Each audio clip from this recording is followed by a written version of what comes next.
நமஸ்காரம். அன்பர்கள் அனைவருக்கும்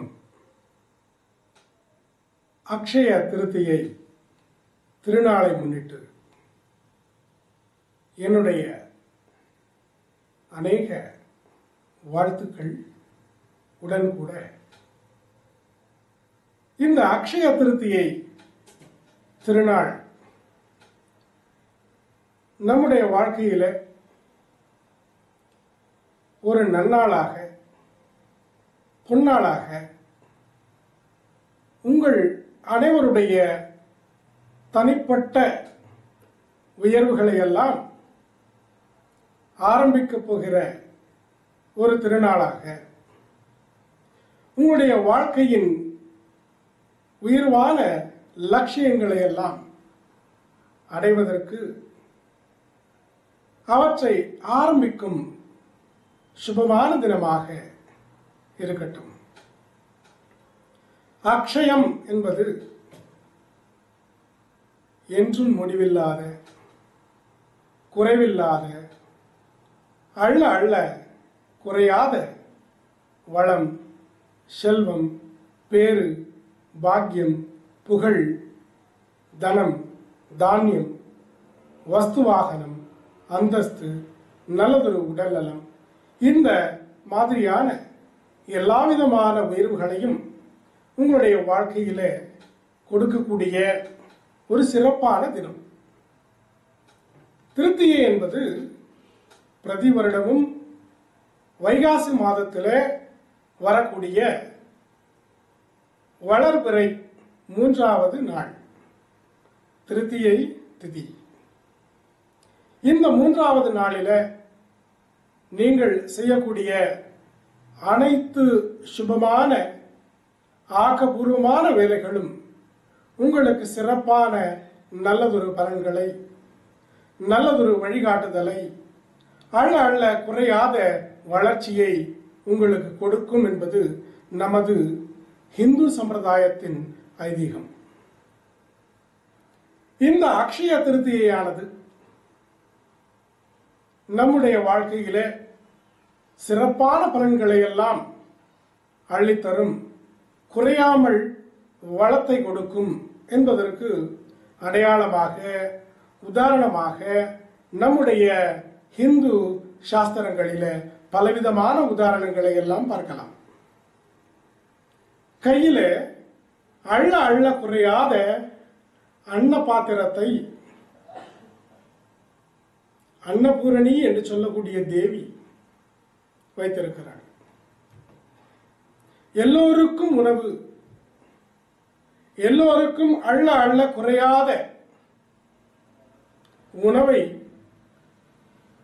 அளிப்பதற்காக இந்த பிரபஞ்சத்தில் இருக்கக்கூடிய அனைத்து உயிர்களுக்கும் பசியை, துன்பத்தை போக்குவதற்காக அவதரித்த தினம் இருக்கிறது அல்லவா, அது இந்த அக்ஷய திருத்தியை தினம். இந்த தினத்திற்கு அதிபதியானவர் மகாவிஷ்ணு. இந்த தினத்திலே நல்ல காரியங்களை எல்லாம் நீங்கள் சிறப்பாக தொடங்கலாம், சுபகாரியங்களை எல்லாம் ஆரம்பிக்கலாம். சுபமல்லாத காரியங்களை தவிர்க்க வேண்டும். இந்த அக்ஷய திருத்தியை முன்னிட்டு இந்த தினத்தில் பலவிதமான நல்ல காரியங்களை துவங்குவது உத்தமம். அது வளர்ச்சியை, நல்ல ஒரு வெற்றி வாகையை உங்களுக்கு தேடித்தரும். இந்த அக்ஷய திருத்தியை தினத்தில் குபேரன் இருக்கிறார் அல்லவா, செல்வத்திற்கெல்லாம் அதிபதியானவர். அந்த குபேரன் சிவனுடைய அருளினாலே அந்த செல்வத்திற்கெல்லாம் ஒரு பாதுகாவலனாக, செல்வத்திற்கெல்லாம், தனத்திற்கெல்லாம், பொன் பொருளுக்கெல்லாம் அதிபதியாக அந்த ஒரு வரத்தை, அந்த ஒரு ஸ்தானத்தை பெற்ற தினம். இந்த தினமானது வருடத்திலே ஒரு நாள் வருகிறது. இந்த தினத்திலே வெகு நாட்களாக நீங்கள் திட்டமிட்டு செயல்படுத்த வேண்டியிருந்த சில உறுதிகளை எல்லாம் நாம் எடுக்க வேண்டும் என்று நினைத்திருந்த சில தாமதமான காரியங்களை எல்லாம் செய்ய வேண்டும் என்று நினைத்திருந்த சுபமான காரியங்களை எல்லாம் நீங்கள் செய்ய துவங்கலாம். இந்த தினமானது கல்வியை கற்க, நல்லதொரு விஷயங்களை போதிக்க, தெய்வீகமான காரியங்களை துவங்க, ஜபம், தவம் இவைகளை துவங்க,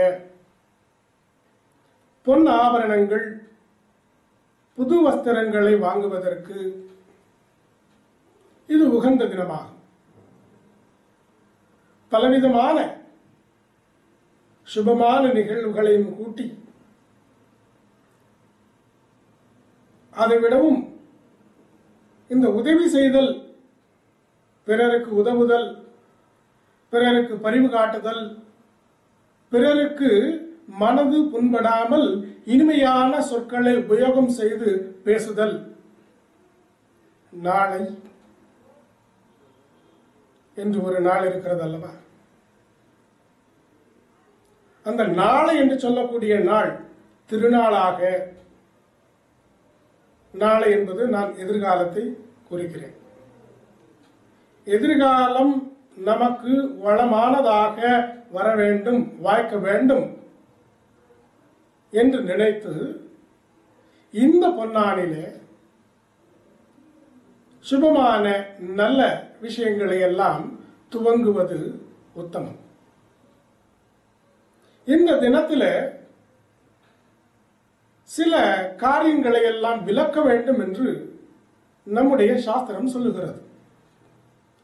அதாவது உபநயனம், பூணூல் போடுதல், வீடு கட்டுதல், மரம் நடுதல், அல்லது செய்யத்தகாத வேலைகளை செய்தல், பிறருக்கு கோபத்தையோ அல்லது மனது புண்படும் மாதிரியான காரியங்களையோ இந்த தினத்திலே விலக்க வேண்டும். கீழ்ப்படிதல் இருக்கிறது அல்லவா?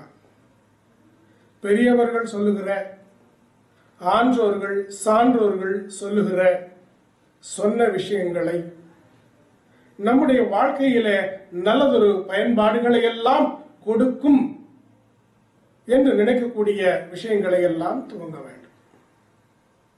இப்படி துவங்கினால் அக்ஷய பாத்திரம் போல இந்த அக்ஷய திருத்தியை தினமானது உங்களுக்கு மேன்மேலும் சுகமான பலன்களை எல்லாம் வாரி வழங்கும்.